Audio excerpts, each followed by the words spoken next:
نبی اکرم صلی اللہ علیہ وسلم کے دور میں ایک کالی عورت ہوا کرتی تھی جو مسجد نبوی کی صفائی کرتی تھی.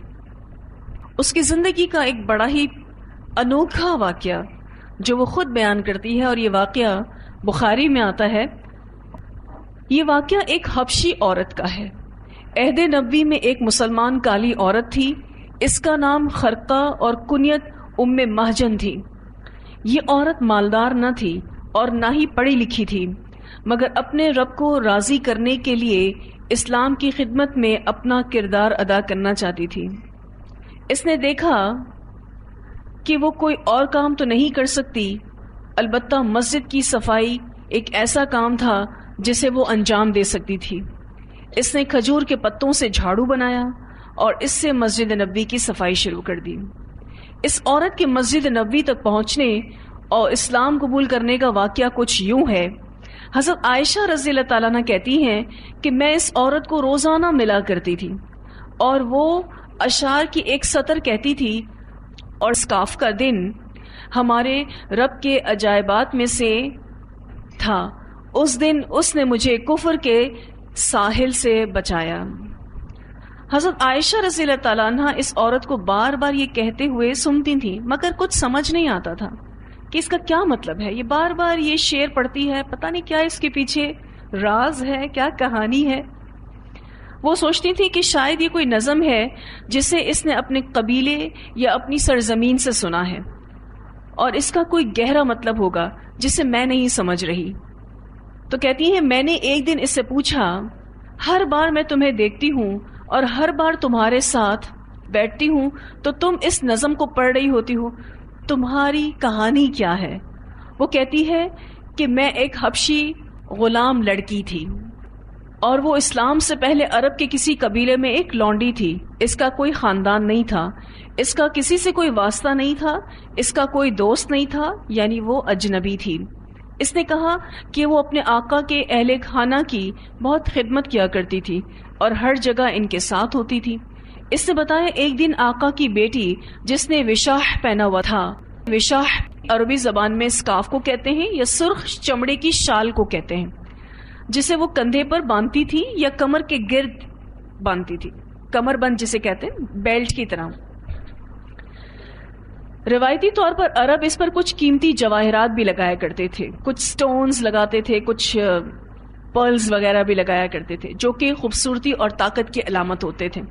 میرے آقا کی بیٹی نے وشا پہنا ہوا تھا. ایک دن وہ سو گئی تو ایک پرندہ آیا اور سرخ رنگ کی وجہ سے اس پرندے کو لگا کہ یہ کوئی گوشت کا ٹکڑا ہے. پرندے نے اسے اٹھا لیا اور لے کر اڑ گیا. کوئی چیل آئی اور وہ سمجھا جیسے گوشت کا ٹکڑا پڑا ہے، وہ اٹھا کر لے گئی. جب وہ اٹھی تو اس نے چیخنا شروع کر دیا کہ اس کا وشاح غائب ہے، کسی نے اس کا وشاح لے لیا ہے. اس کے گھر والے سب میری طرف دیکھنے لگے، کیونکہ عمومی طور پر اگر کوئی چیز کھو جاتی ہے تو گھر کی نوکرانی پر سب سے پہلا شک جاتا ہے. مجھ سے پوچھ گچھ شروع کر دی گئی کہ میں نے ہی لیا ہے اور اسے فروخت کر دیا ہے، اور کہا کہ میں اسے چھپا رہی ہوں. انہوں نے خود بخود ہی فرض کر لیا کہ میں اس کی ذمہ دار ہوں. میں نے ان کو سارا واقعہ بتایا کہ کس طرح پرندہ اسے اٹھا کر لے گیا تھا. میرے آقا نے کہا کہ تم جھوٹ بول رہی ہو، تم نے اسے چوری کر لیا ہے اور چھپا لیا ہے. میں نے کہا میں قسم کھاتی ہوں بالکل ایسا ہی ہوا تھا جیسا میں بتا رہی ہوں. پھر انہوں نے میری تلاشی لینا شروع کر دی اور مجھے مارنا شروع کر دیا، اور میرے جسم کے ہر حصے کی تلاشی لی، کسی حصے کو نہیں چھوڑا. میں مدد کے لیے روتی رہی پر انہوں نے میری نہیں سنی. اتنے میں وہی پرندہ آیا اور وشا کو ان کے درمیان گرا کر چلا گیا. جب یہ ہوا تو اس نے کہا وہ سب دیکھ رہے تھے. میں نے چیخ کر کہا کہ آپ نے مجھ پر الزام لگایا جبکہ میں بے قصور تھی. پھر وہ شرمندہ ہوئے اور مجھے آزاد کر دیا. بہت زیادہ شرمندہ ہوئے کہ ہمیں نہیں کرنا چاہیے تھا ایسا، لیکن خیر انہوں نے اس کو آزاد کر دیا. اس نے کہا کہ میں نے مدینہ میں نبی اکرم صلی اللہ علیہ وسلم کے بارے میں سنا تھا کہ ان کے فالوورز کمزوروں اور غلاموں مظلوموں میں سے تھے، چنانچہ میں نے مدینہ جانے کا ارادہ کر لیا اور اسلام قبول کر لیا. جب نبی اکرم صلی اللہ علیہ وسلم نے اس کو دیکھا تو اس کی صورتحال پہچان گئے. وہ ان غلاموں کی طرح نہیں تھی جو مکہ میں مسلمان ہوئے تھے. وہ مدینہ کی سرزمین سے واقف نہیں تھی۔ حضرت عائشہ نے بتایا کہ آپ صلی اللہ علیہ وسلم نے مسجد نبوی کے اندر اس کے لیے ایک خیمہ لگایا۔ آپ صلی اللہ علیہ وسلم نے اس کے لیے مسجد کا ایک حصہ مختص کر دیا۔ یہ وہ حبشی لڑکی تھی جس کا اسلام کے لیے ناقابل یقین سفر تھا۔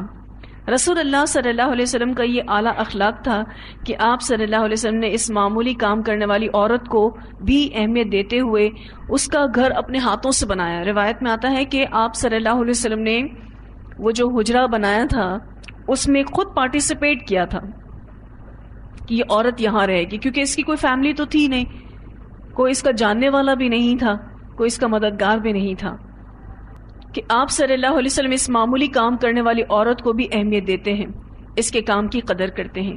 سیدنا ابو ہریرہ رضی اللہ عنہ فرماتے ہیں کہ رسول اللہ صلی اللہ علیہ وسلم نے اس عورت کو کچھ عرصے مسجد کی صفائی کرتے ہوئے نہ دیکھا، تو اپنے ساتھیوں سے پوچھا کہ وہ عورت جو ہماری مسجد کی صفائی کرتی تھی، اس میں جھاڑو لگاتی تھی، وہ کدھر گئی؟ کچھ دنوں سے نظر نہیں آ رہی۔ صحابہ کرام نے عرض کیا، اللہ کے رسول، وہ عورت تو وفات پا گئی۔ صحابہ نے نبی اکرم صلی اللہ علیہ وسلم کو اطلاع دینی ضروری نہیں سمجھی کہ یہ ایک بوڑھی عورت ہے اور رات کے وقت وفات پا گئی ہے، یہ وقت ایسا نہیں کہ ہم نبی اکرم صلی اللہ علیہ وسلم کو ڈسٹرب کریں، ہم خود اس کی نماز جنازہ پڑھا لیتے ہیں اور دفنا دیتے ہیں۔ آپ صلی اللہ علیہ وسلم نے ارشاد فرمایا، تم نے مجھے اس کی اطلاع کیوں نہیں دی؟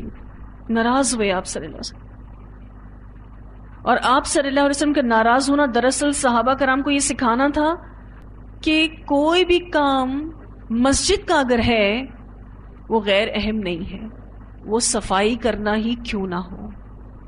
پھر فرمایا کہ مجھے بتاؤ اس کی قبر کہاں ہے۔ صحابہ کرام نے اس کی قبر دکھائی۔ آپ صلی اللہ علیہ وسلم بہت مصروفیت کے باوجود بھی چل کر قبرستان گئے اور اس کی نماز جنازہ پڑھائی۔ یوں اس کی نماز جنازہ 2 مرتبہ ہوئی، ایک مرتبہ صحابہ کرام کے گروہ نے پڑھی اور ایک مرتبہ نبی اکرم صلی اللہ علیہ وسلم، اور لازمی ان کے ساتھ بھی صحابہ کرام کا گروہ تھا۔ اور آپ صلی اللہ علیہ وسلم نے یہ بھی فرمایا تھا کہ میرا کسی کی قبر پر بھی نماز پڑھنا اس کی قبر کو روشن کر دیتا ہے۔ تو یہ روایت بخاری میں آتی ہے۔ اب آپ دیکھیں کہ یہ عورت جو تھی وہ کیا کام کرتی تھی؟ صفائی کا کام کرتی تھی، اور نبی اکرم صلی اللہ علیہ وسلم نے اس کو کتنا ویلیو کیا۔ جب وہ آئی تو اس کے لیے گھر بنایا، جب وہ فوت ہوئی اور آپ صلی اللہ علیہ وسلم کو نہیں بتایا گیا اس کی نماز جنازہ کے لیے، تو آپ خود سے اس کی قبر پہ جا کے نماز جنازہ پڑھتے ہیں، تاکہ اس بات کی اہمیت سب کو پتہ چلے کہ کوئی بھی کام مسجد سے ریلیٹڈ ہے وہ قابل تحسین ہے، قابل احترام ہے، اہمیت کا حامل ہے، اس کو ڈی ویلیو نہیں کیا جا سکتا۔